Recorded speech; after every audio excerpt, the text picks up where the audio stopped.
Hi, I'm Liz. Hi, I'm Maddie. We're part of the Complete Kitchen at SoFab, a project designed to help everybody own their kitchens. Today we are going to be making Jammy Creole tomato chicken. So if you don't mind, Liz, would you salt and pepper the chicken and I'll turn on the stew? My pleasure. Shall I do both sides? Why not? Yeah, get in there with the salt and pepper. Yeah.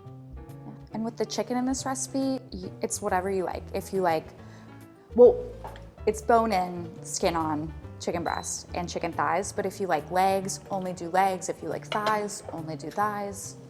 There you go. It's just, you know, it's a very flexible dish.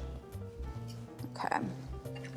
And then these go in skin side down so the fat can start to render and the skin can get all crispy. Oh yeah, let's turn that heat up. There's nothing better than crispy chicken skin. Oh yeah. Oh yeah, and the chicken, like the chicken fat mixed with the Creole tomatoes and the onions and the wine. Oh, it's so good. You could just stop with this chicken and it'd probably be great. Yeah. So what else are you going to be doing besides this? How does it work? Okay, so first we're gonna brown all this chicken and then we're gonna put it off the side, you know, kind of let the juices redistribute. And then we are gonna saute the onions and garlic and let them get all comfortable with each other. And then we're gonna deglaze with a little bit of fish sauce and a little bit of wine. And then we're gonna throw in the tomatoes and then some tomato paste, which we have down here. So it gets all jammy and like let them stew down. It's gonna be really good. And you can do it all in the same pot. Oh yeah, it's a one pot deal. That's really a great thing. And you can, if you have a nice pot, you can serve from it too. Oh, absolutely. Yeah. Yeah. And the good thing about this is because everything kind of takes, nothing goes very quickly, you're not worried about anything. You can grab a glass of wine, take a sip, enjoy. Yeah. So it's really fun to be here with the French Market and the Creole Tomato Festival because Creole tomatoes are just really terrific. Yes, they really are. And these are so beautiful, and they're in season right now, right? That's right. Yeah. That's why we're having a festival right now. Oh my God. I love that sizzly sound. Oh my gosh, it's so good already. Ooh.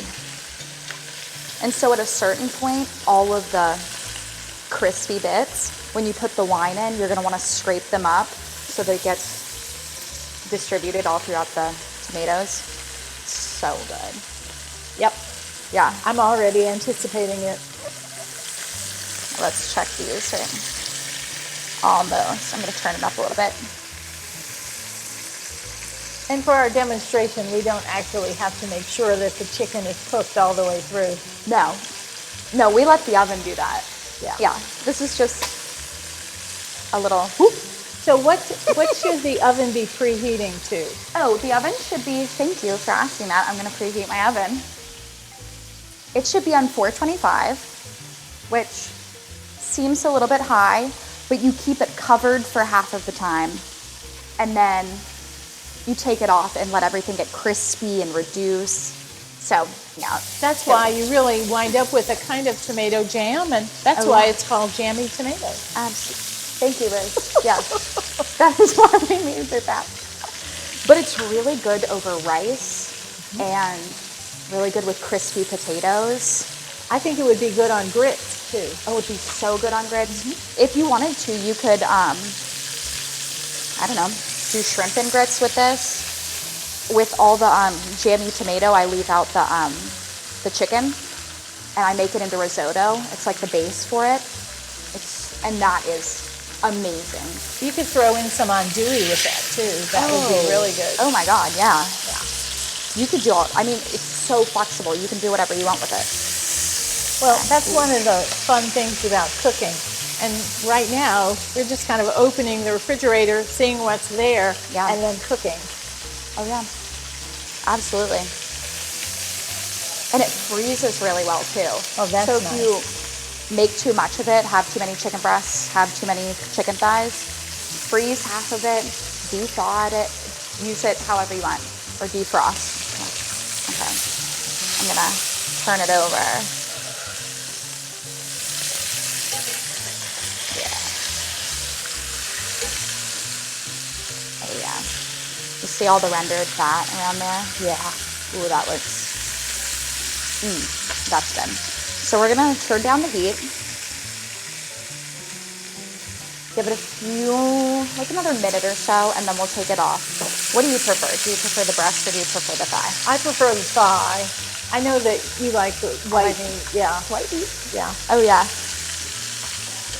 Yeah. I often buy whole packs of just thighs because I really like the way they taste. You know what? It's a fun project if you do on the weekend and buy a whole chicken and then break it up yourself. It's not so hard. It's something you could definitely, anybody anywhere can do. Yes. It is a little daunting the first time you do it because you're afraid sometimes of like cutting the wrong thing. But I mean, if it's just for you, don't do it for a dinner party for the first time. That's when you end up with problems. Oh, well, it's going to taste the same even if you cut it wrong. Yeah. Oh yeah. Are you ready? Yeah, let's take this off. Perfect.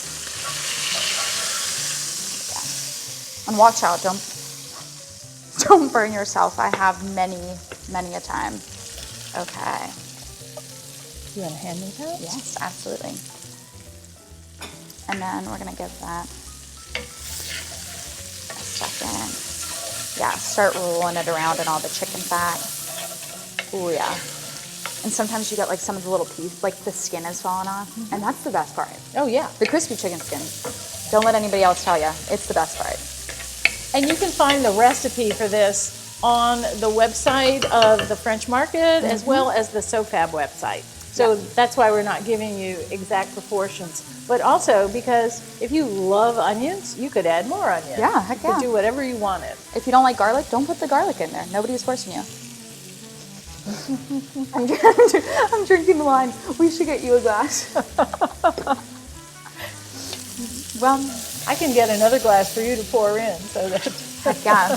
I'm like drinking the wine that we're putting in. That's all the fun of being in the kitchen. Okay. Would you hand me the salt and pepper? Absolutely. Yeah. It's really good to season at every step so that it's not like the outside of the chicken salty and then nothing else tastes like salt. Yeah. That's bad. That's no bueno. Okay. Okay, so these look good. You want them almost translucent, maybe a little bit caramelized on the outside. And when you add the garlic, if you love garlic, Oh my God. you can put in lots. And if you don't like garlic, you can leave it out. I watched a video where somebody put 24 cloves of garlic in their chicken last night. Do it. If you like that much garlic, who's going to tell you? Well, and everybody who's eating it with you is going to have as much garlic as you have, so you don't have to worry about anything. Everybody's breath stinks. Yeah, maybe it is a first date. Dude. Oh, ooh, let me deglaze with a little bit of this. Yeah. Yes. Okay. Ooh, yeah. Oh man, that smells good. And did you start with olive oil? I did. I started with olive oil. You could put a little butter in there if you're feeling crazy. Butter and olive oil, because butter will burn if you don't put a little olive oil. Ooh, that looks good. But the chicken fat, when it renders, like there's so much, it's good to distribute the fat in there as well. Ooh, that looks good. I'm gonna turn it up a little bit. Yeah. Get it to a simmer.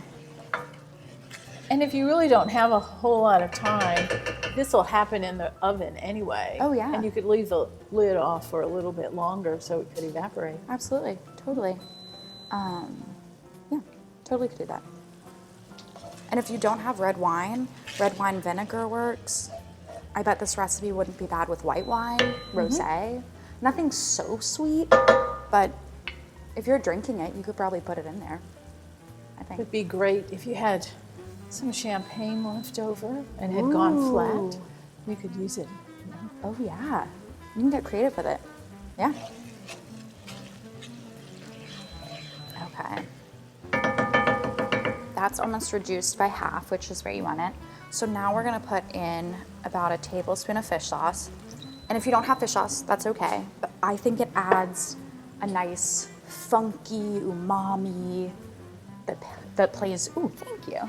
That plays really well with kind of the sweet, tender tomatoes. Ooh, see, can you smell that? That smells, It does smell good. It smells so like good, but funky. Funky. Okay, so we're gonna do about a tablespoon of tomato. Ooh, there we go. That's good. And that just helps with the jammy consistency, which if you don't have it, the recipe will be fine. It's the tomatoes that you need. Everything else you can change up, but the tomatoes, the Creole tomatoes, that's the main part. And one of the good things about tomatoes is that they do naturally thicken as they cook, Absolutely. as the water in them evaporates. So it's going to happen no matter what. You don't have to do anything magical to make it happen. No.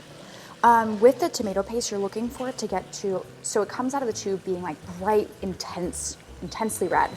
You're looking for it to become almost rust colored when you cook it down and get kind of caramelized and kind of crispy. And that's a good sign. Ooh, yeah. I'm getting like a steam facial. It smells so good. Okay, now it's time for the star. Our star, the Creole tomato. Thank you, Liz.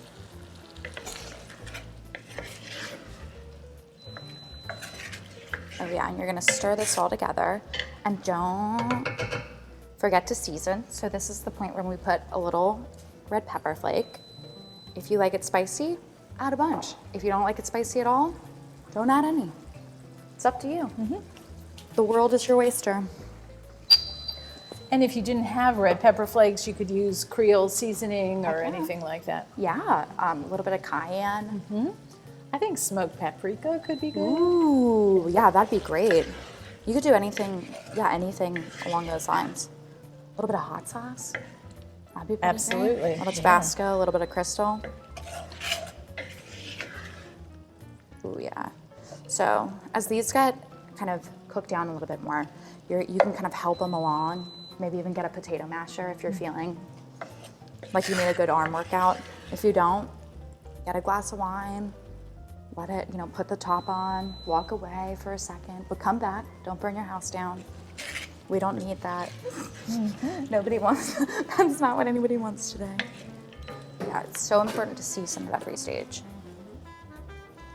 But since the fish sauce can tend to be very salty, just make sure that you're salting and peppering to taste so nothing comes out scary, because that can happen. Right. It has happened to me. Yeah, and you can't take the salt out. Oh God. Yeah. I made mashed potatoes once and I put too much salt in it, and I thought, oh, I'll just add more cream or something like that, and then they were soupy. Oh, they were horrible. Nobody liked them. They were terrible, and it happens, and we laugh about it. And we laugh about it now. In the moment, so sad. So because of the magic of television, we can put this in, and then we don't have to wait for it to completely do its thing. Absolutely. So right now, they're still in big chunks, but you're waiting for them to kind of reduce and almost stew, which they are not right now. But for the sake of TV, now you can, let me use my Tongs? Let me use my tongs and not my hands, like a civilized person.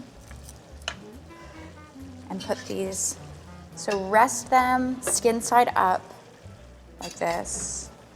And then, Shall we dump this in? Oh, don't forget any of that beautiful fat. And then, so turn off the oven. Oh, that is the wrong top for that one. I thought I was going crazy. Okay. Oh, beautiful. Okay. And now we will put it into the 425. I'll get it. Thank you. Oh, it's got a nice heft to it. There we go. And then we are gonna